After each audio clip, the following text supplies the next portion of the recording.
This year, I started my video releases with a video about Isha, the Eldar/Elf goddess of life. And you know what? I'm ending the year with a video about the Eldar. Just seems like the perfect way to bookend the year. I'm also a man who really likes Wraithblades and talking about it, but I've already made a video about them. But what I haven't done yet is make a video about Wraiths, the mainstay of Iandan's military, on account of most of them being dead.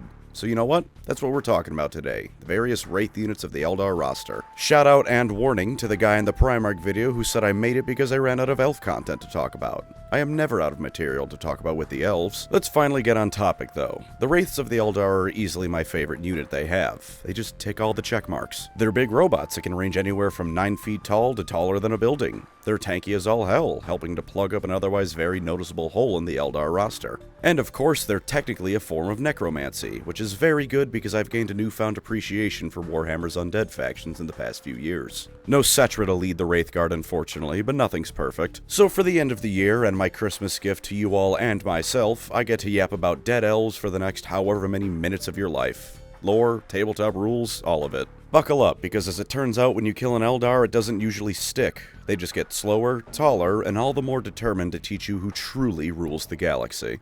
But before we start, a lot of you say you use my content to sleep. No shade, I do it too. It's an honor. And if you'd like something else to help you sleep, you can do no better than Manta Sleep, the sponsor of this video. Manta makes the most quality sleep masks to ever be seen on this planet. They got silk masks for the softest thing you'll feel in your life. They've got sound masks for when you want to listen to some music, YouTube, or whatever you like before you take a rest. They've even got a weighted mask for those who like a bit of comfortable pressure. And that's not all of them, of course. I've got the Manta Sleep Sound with the cooling pads recently, and it feels amazing. It's like the cold side of the pillow on your face the whole night. It's a thing of wonder. And while it is almost Christmas, that doesn't mean you can't grab yourself some amazing deals on your Manta Sleep Mask. The last chance deals from December 23rd to December 31st are the perfect time to grab yourself a Manta Sleep Mask. If you spend $99, you get 15% off, $149 will get you 20% off, and $199 will get you 25% off and a free Manta Sleep Journal. This can get you a perfect last-minute gift or something to treat yourself with before the end of the year, and the Sleep Journal is the perfect way to build yourself some better sleeping habits. And that's not all I have on offer for you. Click my link in the description and use code Pancreas for 10% off your order. That's code Pancreas for 10% off your entire order, bundles excluded. Sleep is the most important time of the day if you ask me, and with Manta Sleep you can make it better than ever before.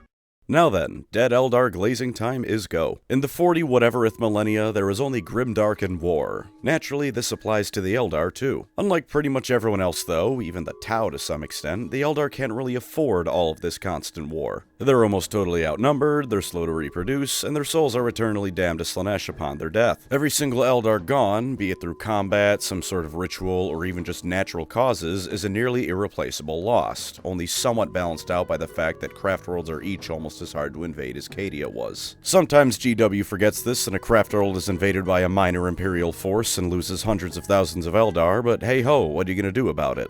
Impotently complain mostly, thanks for asking. To combat that bit about Slaanesh eating their souls, Spirit Stones and Infinity Circuits are used to save an Eldar's soul upon death. Instead of going to Slaanesh, the Soul Stone slurps it up for safekeeping until it can be stored in the Infinity Circuit that runs through the heart of a craft world. In case you were wondering, yes, you absolutely can break a Soul Stone or use the soul within as ritual fuel, but it's still a better fate than they'd otherwise get. The potential for damnation is a whole lot better than the guarantee of damnation. Once placed into the Infinity Circuit, the deceased Eldar now enjoys the artificial afterlife built for them. It also doubles as a sort of collective consciousness and psychic oasis for the Eldar, letting them draw power from it and allowing them to defend their craft world that much better. It's all things considered probably the closest thing to a peaceful afterlife anyone can expect in 40k. Certainly not a heaven, but I imagine it's somewhat tranquil. At least when a Tyranid isn't devouring the entire thing and juicing itself to Magnus levels of psychic power.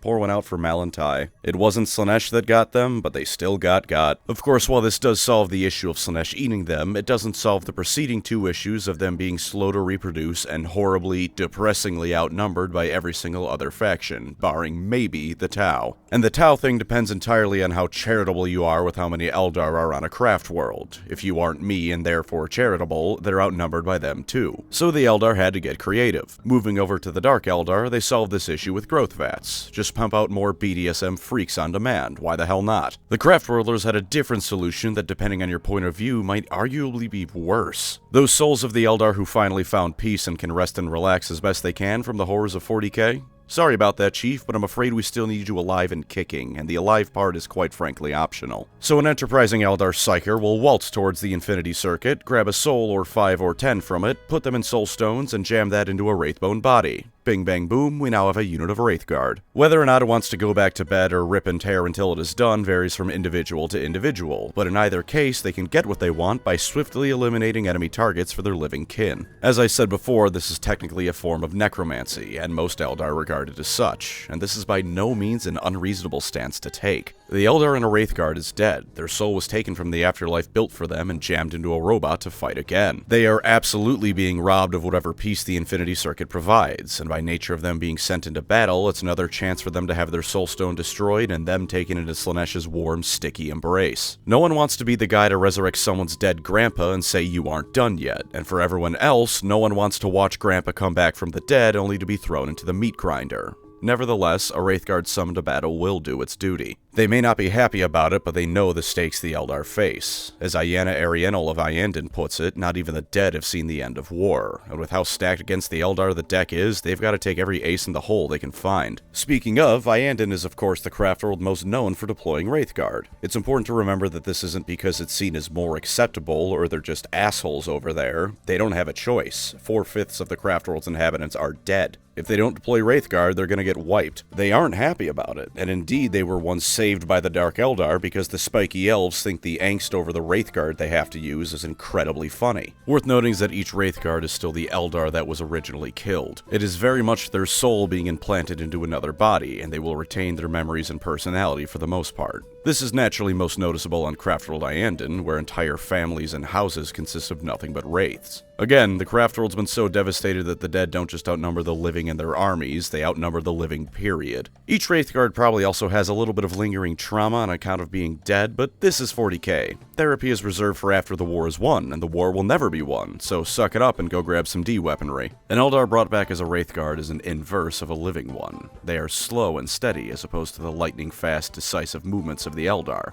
Their bodies become incredibly toughened and immune to sickness, even that of Nurgle himself. Small arms fire doesn't faze them, and even anti-armor can be tanked to some extent. They also have trouble properly seeing the material world, because they're not just seeing the world as we see it. They see through psychic senses, and as a result of the warp being the hellhole it is, it can sometimes get messy trying to see in front of you. Is it actually a bloodthirster bearing down on you, or is it just the Leman Russ? Or is it neither, and you've just got some dirt smeared on your ghost head? This is why they usually need some sort of seer, preferably a spirit seer, to guide them. As compensation, they can, like I said, shrug off most weapons thrown at them and can lug around weapons that would normally belong on a dedicated platform. D-scythes, unlike what the admittedly funny Imperial Guard propaganda will tell you, are not called such because they are weapons that got a D grade in effectiveness. The D stands for Dimension because it rips your body out of your soul and throws it into the warp. How exactly this works on things like Tau drones or, the Necrons is a bit of a mystery, but there is some mention that it's scrambled the programming or whatever they have, so the same effect is still achieved. Presumably one of those things you aren't really supposed to think about because it's really goddamn cool, which is a lot of 40k, so I give it a pass. There are of course also the Wraithblades. Wraithblades are Wraithguard, but kitted out for dedicated melee combat.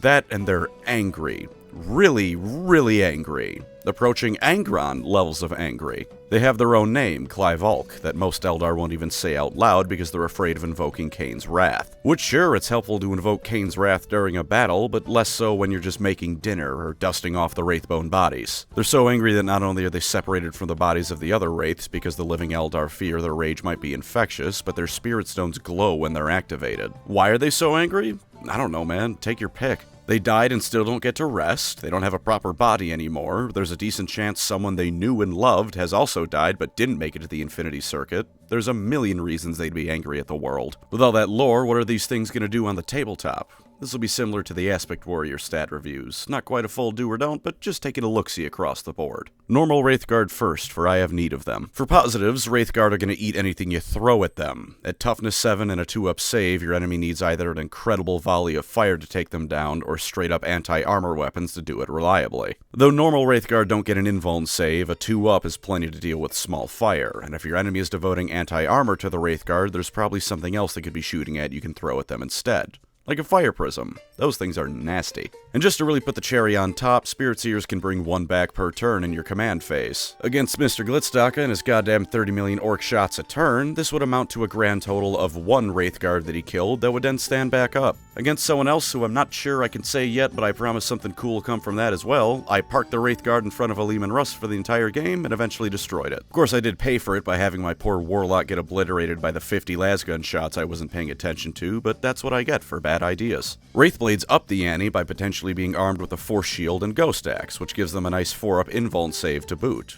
Oh, you brought anti-armor against them? Well, what if you go to hell instead? For their damage, Wraithguard have 2 different kinds of terrifying weapons, depending on what you're looking for. For anti-infantry, although being honest it's anti-most things, the D-Scythes. Strength 10, hitting on 4s and D6 shots a pop. If you slog a unit of 10 Wraithguard close enough, say goodbye as potentially 60 strength 10 shots turn off a guardsman squad. Seriously, D-Scythes are described as having no blast trail or any signs of hitting the enemy. They just drop dead. At strength 10, you're wounding almost everything on the game on a 3-up tops, and probably a 2-up. For those big named characters, or any vehicle that isn't a Titan, the Wraith Cannon is strength 14, 1 attack, and does d6 damage. Both of those weapons have AP 4, so anything without an invuln save can get bent, and the Wraith Cannon has 18 inches of range, while the D-Scythe has 12. Personally, I prefer the D-Scythe since I'm pretty sure it'll wound every basic infantry in the game on a 2-up bar the Custodes, who are a 3-up. But if you know your opponent is bringing armor to the field, or you want to more reliably hurt something like the Custodes, the Wraith Cannons are going to put the hurt on them. And as a final middle finger, Wraith Construct for the Wraithguard. Once per battle round, if an enemy shoots at you and they're within range of your weapon, you can fire right back. Better make it count, because that return fire is gonna hurt. The Wraithblades, meanwhile, can either go for stronger hits in the invuln save with the Ghost Axe and Force Shield, or a higher volume of attacks with the Ghost Swords. In either case, if they're destroyed in melee combat and haven't had a chance to fight yet, roll a d6. On a 4-up, they get to fight before they die. You then bring it back with the Spirit Seer and laugh. For the downsides, they can all be summed up in the fact that Wraithguard require you to more or less build your list around them to be used to their fullest potential. First off, they're slow. At 6 inches of movement, it's less noticeable than in prior editions where they had 5, but they don't have assault and so will never get the run and shooting shenanigans your other models will. Combined with the close range of their weapons, to most effectively get them where they need to be, you'll need to give them a Wave Serpent to ferry them around, bumping them up from either 180 or 160 for Wraithguards or Wraithblades respectively by 110 points. But we aren't done yet, because if you want the absolute most out of them, you'll need a Spirit Seer to resurrect them, adding another 65 points on top. For the smallest unit of Wraithguard at 5 models, that'll run you 355 points. If you run the 10-man blob, meanwhile, you don't get to put them in a Wave Serpent because they take up 2 transport slots each. Trudging them up the field without one means opening them up to being picked apart by whatever crap your enemy has to throw at them, which even with a Spirit Seer can lead to some unfortunate losses you can't really afford. They really do need to get in the thick of things immediately though, because of their short weapon ranges. Same of course for the Wraithblades, but that's a bit more obvious of a problem. Melee units need to be in melee range. I'm hoping I'm not the first one to tell you that. Something that can also ruin your day is that both the Wraithguards and Wraithblades are all on a 4-up to hit. The D-Scythe can potentially make up for it with the D6 attacks each model, but the Wraith Cannon might completely flub when you roll 3 1s, a 2, and a 6, and just tickle the Leman Rust with a 2 on your damage roll. That's incidentally another reason why I like to run the D-Scythes. It's less angering to miss 10 out of 20 shots than it is 3 out of 5. But the most annoying downside of them is that the Spirit Seer's ability to buffing their 2-hit roll doesn't work, because Wraithguard and Wraithblades don't have lethal hits. That whole thing about Spirit Seers being used to help them see through the tides of the warp, yeah, they messed up the keywords so you can't even do that right now. 355 points for a unit that doesn't work right. Thank you, GW, for refusing to update your factions in a timely manner. Overall, Wraithguard, when properly supported and played right, can not only obliterate your opponent, but surprise them as well. Everyone knows the Eldar are vulnerable to a stiff breeze, but when you rock up to the field with Wraiths, they might have issues when your units just refuse to die. If your enemy can take them into account properly, though, you might end up with a 355 or more point sink that does nothing. Some advice for non-Eldar players: if you don't shoot at the Wraithguard, War Construct is a useless rule. Find something else you can shoot at and you might completely invalidate your opponent. Moving up in the Wraith hierarchy though, we come to Wraithlords. They're the same basic concept as the rest of the Wraiths. Put someone in a Wraithbone shell and tell them to go kick ass. Where they differ, aside from the size, is who gets put in a Wraithlord. Wraithguard can be any Eldar soul you find lying around, from a well-trained aspect warrior to some poor guardian defender who was told to die for the craft world. Wraithlords, meanwhile, are the souls of dead Eldar heroes, usually an Exarch or an Autarch, or at least some really well-traveled aspect warrior. The end result is something that's functionally an Eldar dreadnought, but the most important part of that description is the word Eldar, not dreadnought. Dreadnoughts are slow and cumbersome things that are certainly awe-inspiring and powerful, but aren't exactly graceful to watch in action. Wraithlords, meanwhile, move like their living counterparts do, with elegance and finesse, and like murderous ballerinas, ripping apart enemy armor like cotton candy. Towering over even characters like Primarchs, Wraithlords, even more so than their lesser kin, are a sign that the Eldar are both setting out to win and truly desperate. As for what it brings to the tabletop, it brings everything in the kitchen sink to throw at the enemy. For baseline stats, it's got 8 movement, toughness 11, that's sweet 2-up save, and 10 wounds. Good stuff. As with all Wraiths, if you want it gone, you need to break out the heavy weapons. And it can be armed with almost anything you can think of. Flamers and scatter lasers for infantry blobs, missile launchers for long-range support, a sword to make any aspiring Coronate champions regret their choices in life. Does the enemy like to bring heavy armor? Slap 2 Bright Lances on your chassis and go to work. You get 2 free shuriken catapults no matter what loadout you bring, and even without the sword, its fists will make short work of most enemy infantry. It can also be led by a Spirit Seer, which makes for a potentially funny interaction. As far as my understanding of the rules and the understanding of everyone I've played against, that Spirit Seer revival mechanic still works if all the Wraiths in a unit are dead. The Spirit Seer is still part of the unit after all, they're just the last remaining member of it. So your enemy finally crunches through the Wraithlord but doesn't kill the Spirit Seer, whereupon you smugly put it back down right where it was next turn and it goes back into the fray. Unfortunately, the Wraithlord also doesn't have lethal hits, so no dice there either, but hey, there's still some very funny moments where you go, I cast free Dreadnought Resurrection. And as a nice little bonus, if it destroys an enemy unit, you get to roll a d6 and add it to your fate die pool. Potentially huge right there, or at the very least, it's never gonna hurt you if you roll a 1. Disappoint you probably, but it won't harm your game. For downsides, it's a Dreadnought equivalent. Anti-armor is going to mess it up real good, and if your opponent focus fires the thing, it can go down pretty quick. Those Spirit Seer shenanigans are also probably a lot harder to pull off in practice, because the Wraithlord is a whole lot tougher than the Spirit Seer, and if it dies, your frail magic man probably isn't far behind. For 145 points though, they aren't a bad thing by any means to have in your army. 1 or 2 will never be a bad choice, and GW clearly agrees with me because you get 1 in the combat patrol along with the entirety of Simhan's jetbike arsenal. Please give me more Wraiths, GW, put the jetbikes down nice and slow. There's also the Wraith Seer variant. Instead of your Garden Variety Exarch, these are an outright Psyker like a Farseer or indeed a Spirit Seer implanted into a Wraithbone shell. Now you have a Wizard Dreadnought, with the added bonus of since they're already a Psyker, you don't need a Spirit Seer to help them see through the warp. You can still put a Spirit Seer on it though, which again, no lethal hits, so thank you very much GW, but the respawning Wizard mech can be a nasty surprise. Unfortunately, in lore, it's a very real possibility that these things can't be made anymore. The skill and knowledge needed to put Psykers into the shell could be lost to the Eldar, making every Wraith Seer a finite resource to almost never be spent, even more so than other Wraith units or Eldar lives in general. Its loadout is similar to a normal Wraithlord, but you can only take 1 special weapon instead of 2. To make up for that, you get both a Destructor and a Ghost Spear. A Destructor is a slightly better flamer, but slightly better means that you can wound orcs on a 4 instead of a 5 with it. Fucking Goombas. The Ghost Spear, meanwhile, obliterates everything you throw it at. 12 Strength 7 hits at AP 1, Damage 1, Psychic and Anti-Infantry 2 up? Yes, please. Alternatively, 4 Strength 10 hits with AP 2, Damage 3, keeping the Anti-Infantry 2 up and Psychic, and getting Precision? Go to hell, anyone relying on a special character in that unit, because it's now very, very dead. Both only hitting on 4s isn't phenomenal, but mathematically, 2 of them are getting through, and the Spirit Host attachment means you can still reroll 1 of those if you miss. You can also slap a Wraithseer D-Cannon onto it, just to really put some hurt on whatever you throw it at. Its basic stat line is identical to a normal Wraithlord, but with the added bonus of a 5-up invuln save. And instead of giving you more fate die, it can cause anything it hit in your shooting phase to have to take a battle shock test. Not huge, but can help with objectives. Same downsides naturally, anti-armor is going to make you really feel the hurt. But hey, at only 160 points it isn't that much more expensive than a Wraithlord, and the invuln save and slightly stronger weapons are in my opinion well worth the cost increase. And coming up last we move to the final sibling in the Wraith family, the almighty Wraithknight. Fun fact about it, at one point they massively increased the thing's stats, and naturally the point cost to go along with it.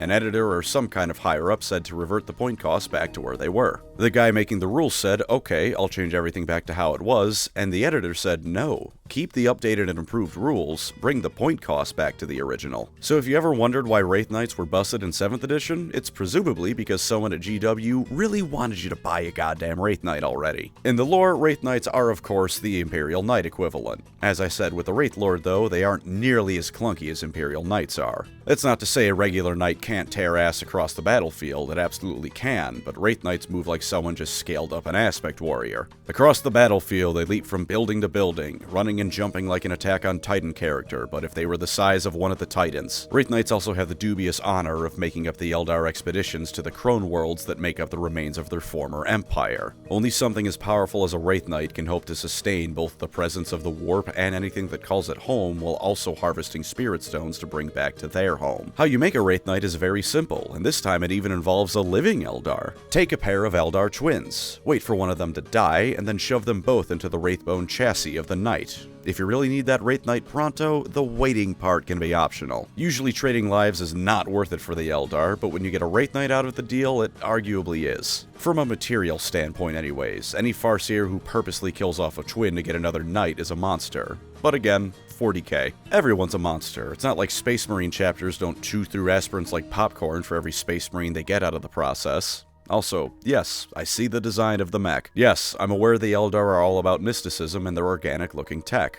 Yes, Shinji, you need to get in the Wraithknight. You don't want Rey to have to go fight the Gargants again, do you, Shinji? Wraithknights on the tabletop, at least as of 10th edition, are an iffy choice, at least to me. See, on the one hand, purely going off of what they can do, they are amazing units. Movement 10, toughness 12, a 2-up save, and 18 wounds is beautiful to behold. Any weapons you put on them can be used to great effect as well. It's just a matter of what kind of targets you're gunning for. This includes Warlord Titans to an extent, by the way, because when you have a Strength 20 AP 4 weapon bolted to your arm, what else would you be hunting? And for a different kind of oomph, kit it out for melee. The Wraith Cannon can instead be a scatter shield, giving you a nice 4-up invuln save. Once again, get bent anyone trying to use anti-armor weapons to take down the armored target. Instead of either a second Wraith Cannon or a Sun Cannon, you can also get yourself a Titanic Ghost Glaive instead. If you roll well, you can get a maximum of 30 damage with these things in either Strike or Sweep mode, depending on if you're chewing through chaff or more durable targets. At this scale, by the way, Custodes count as chaff. You subtract 1 from any damage it takes from a multi-damage source, and its version of Titanic units being able to step over things is just called Agile. Because I am not kidding when I say the Eldar are murderous ballerinas. You may think it's stupid, but then a Wraithknight combos a backflip into a somersault into picking up a Baneblade like the cargo freighter from Pacific Rim and beating an Imperial Knight over the head with it. And with them hitting everything on a 3-up, they're a fair bit more reliable than their smaller siblings as well. So what's the problem here? Why did I say they're iffy?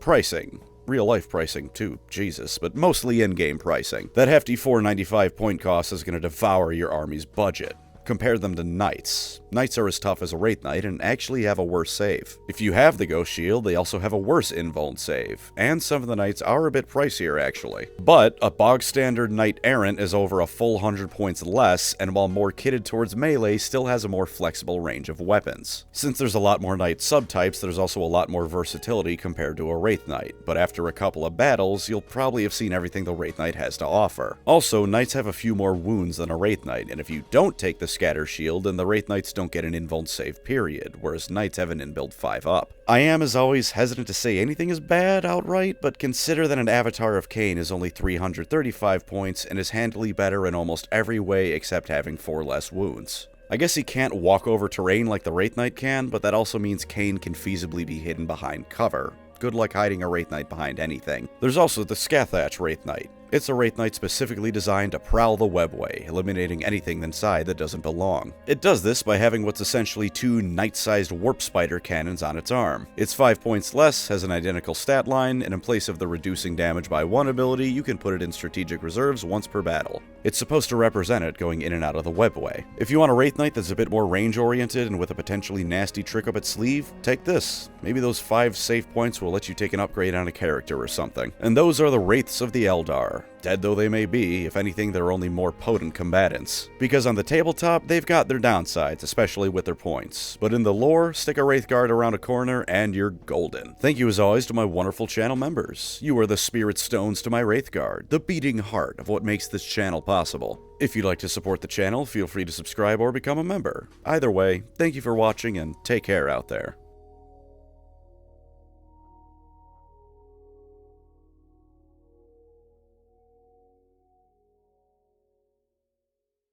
Something Wraithguard Degathur. I don't think referencing him is funny anymore, but I'm hedging my bets here. I'm pretty sure nowadays it just makes Morrowind players either smug their game is getting mentioned or annoyed that their game is getting mentioned.